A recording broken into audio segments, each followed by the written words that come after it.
The Mazurka in ballet. At first glance, what could be simpler or more familiar?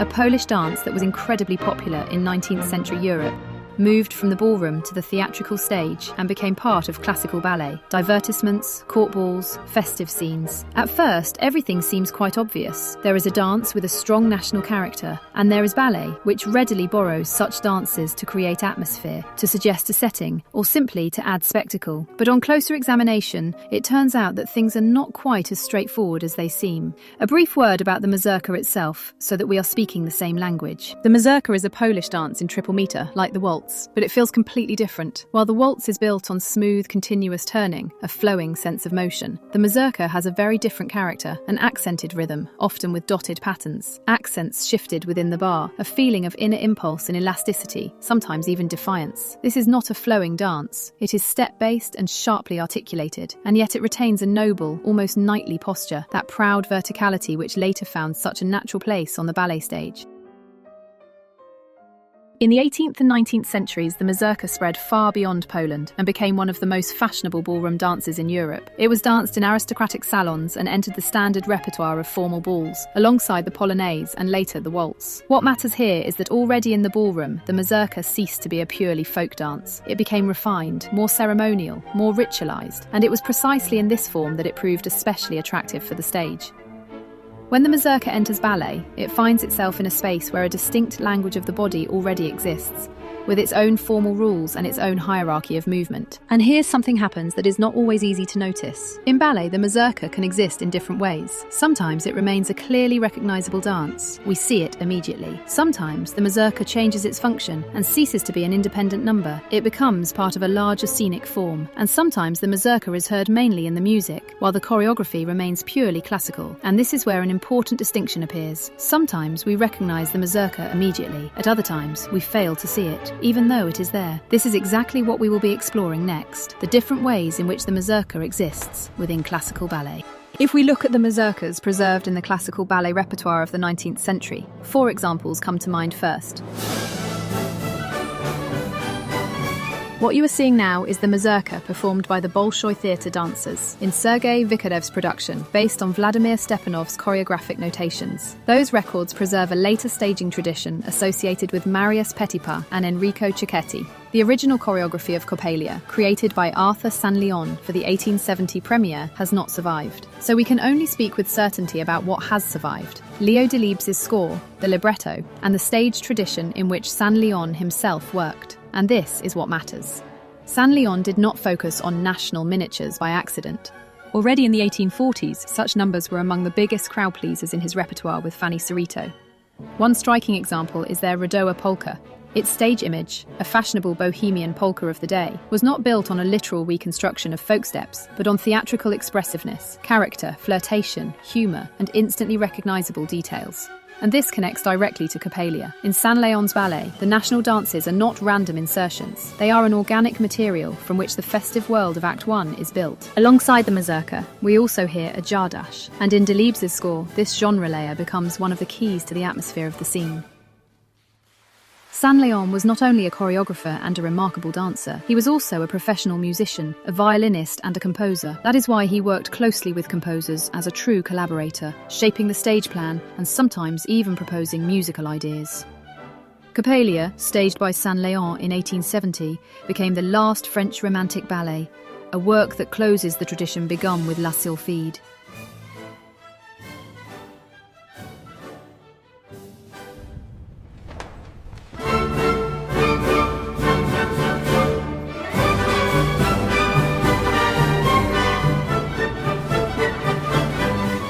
You are now seeing the Mazurka from Act 3 of Swan Lake. In the Mariinsky Theatre version, rooted in the staging tradition of Petipa and Ivanov, Swan Lake had a complex stage history.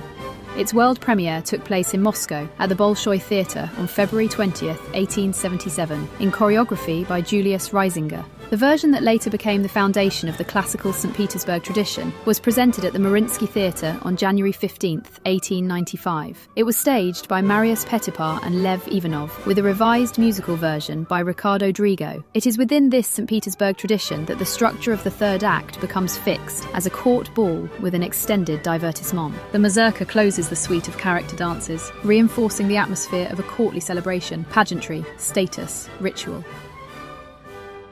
And against this brilliant festive backdrop, the dramatic turn of the act is felt especially sharply. Immediately afterward comes the pas de deux of Odile and Siegfried, and the moment when the vow is broken.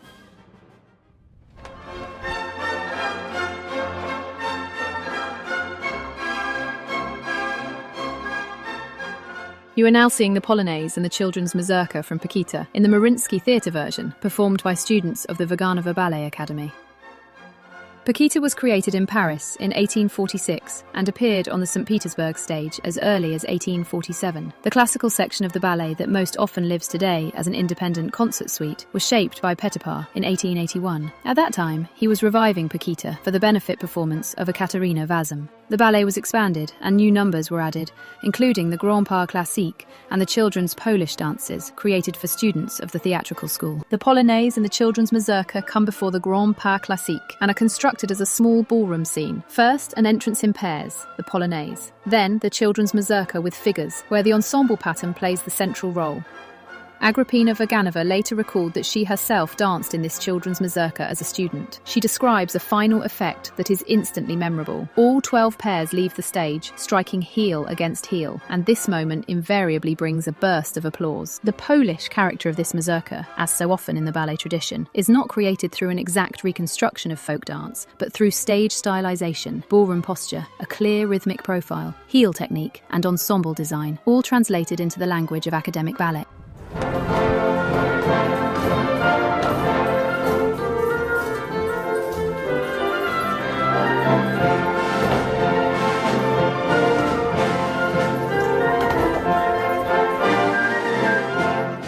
You are now seeing the Mazurka from Act 3 of Raymonda in the Mariinsky Theatre version.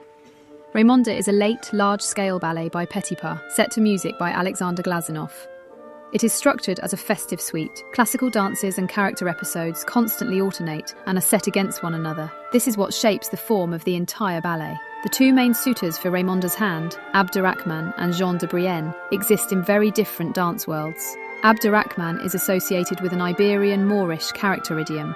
Jean de Brienne is a European knight. His world is expressed through the language of classical ballet and courtly ceremony. As a result, the conflict is felt not only in the narrative, but directly within the musical and choreographic fabric. In Act 2, an Iberian Moorish suite is danced and heard, with its own rhythm and movement quality. Act 3, the final act, the wedding of Raymonda and Jean de Brienne, unfolds as a European festive suite where character dances are combined with academic form. And it is here, in Act 3, that the Mazurka takes its place. It sets the atmosphere of a ceremonial court ball and enters the wedding suite of noble character dances, Hungarian and Polish. This festive divertissement then leads to the Grand Pas Classique Hongrois, where classical form merges with Hungarian character.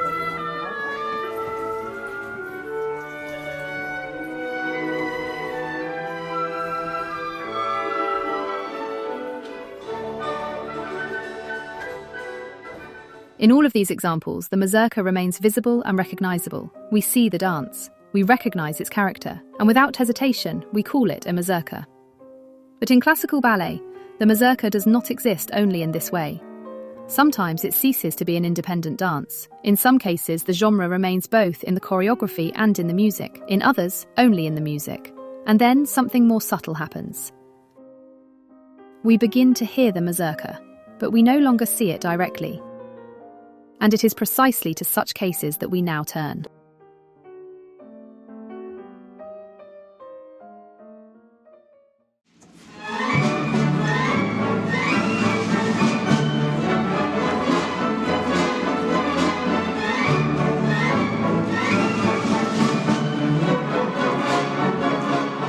You will recognize the Mazurka immediately. This is the finale of the last act of Tchaikovsky and Petipa's The Sleeping Beauty. But this is a very different kind of mazurka. Here, the genre functions within a large formal structure. The mazurka is no longer a separate Polish number. It becomes the final coda of the divertissement, bringing the court celebration to a close and summing up the wedding of Aurora and Desiree. Everyone takes part in this mazurka. The characters from the fairy tale entrances, as well as Aurora and Desiree themselves. Each character remains within their own stage identity. Some dance on point in classical costume.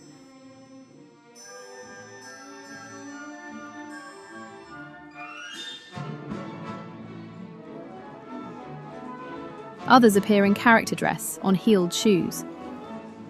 The genre is one, but the choreographic languages within it are many. And this is what gives the mazurka its distinctive quality here.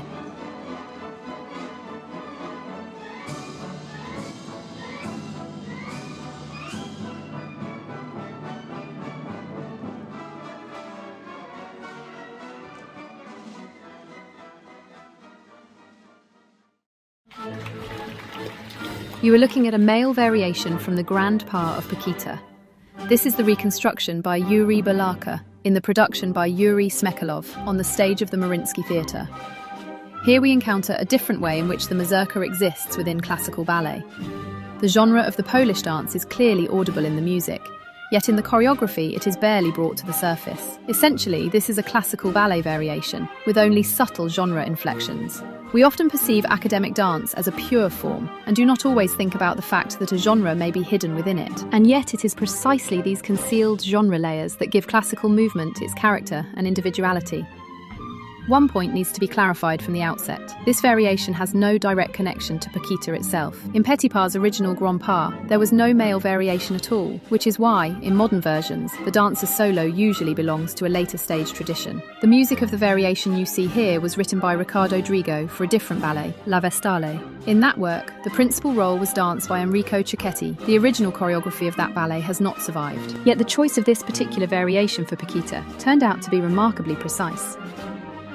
It fits organically into the character of the Grand Pas itself, where a mazurka colouring is already present, and especially clearly felt in the entree. This is another example of how the mazurka can dissolve into classical choreography while still lending it colour and character. The dance remains fully academic, yet the Polish quality is sensed from within, in the accents, in individual movements, in the positions of the arms, and in the overall feeling of ceremonial grandeur and ballroom aristocracy.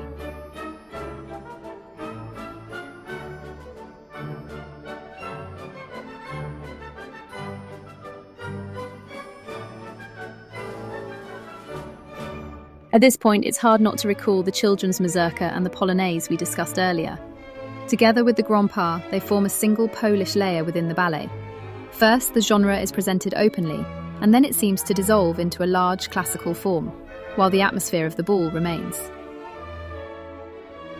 A similar principle operates in Raymonda as well, only there the classical Grand Pas is coloured not by a Polish, but by a Hungarian character.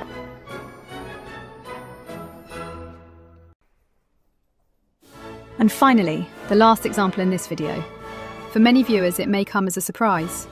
This is not a divertissement mazurka, nor a classical variation in the character of a mazurka. Instead, we are looking at the entree of the famous Pas de Deux in Swan Lake, the very production we have already discussed.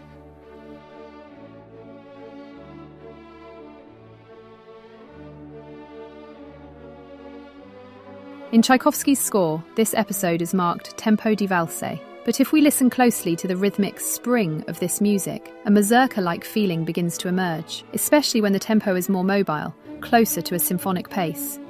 The same triple meter, the same characteristic accentuation within the bar.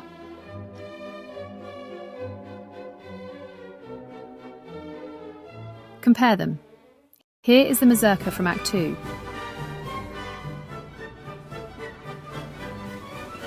And here is the entree. Can you hear how closely their rhythm and character align?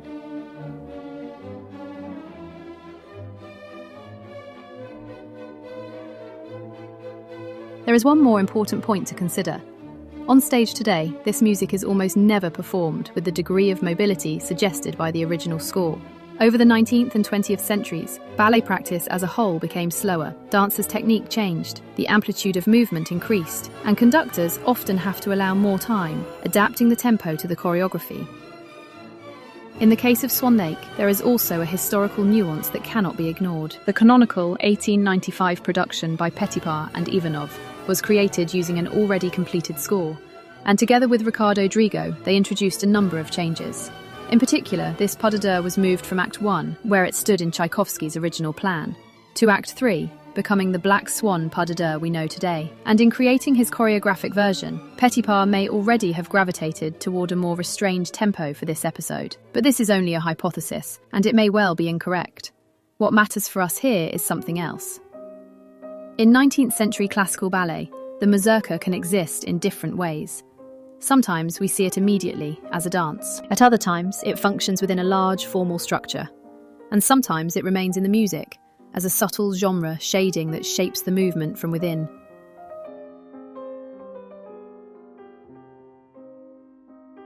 And beyond that lie the 20th and 21st centuries. There, on the ballet stage, the mazurka will acquire entirely different meanings.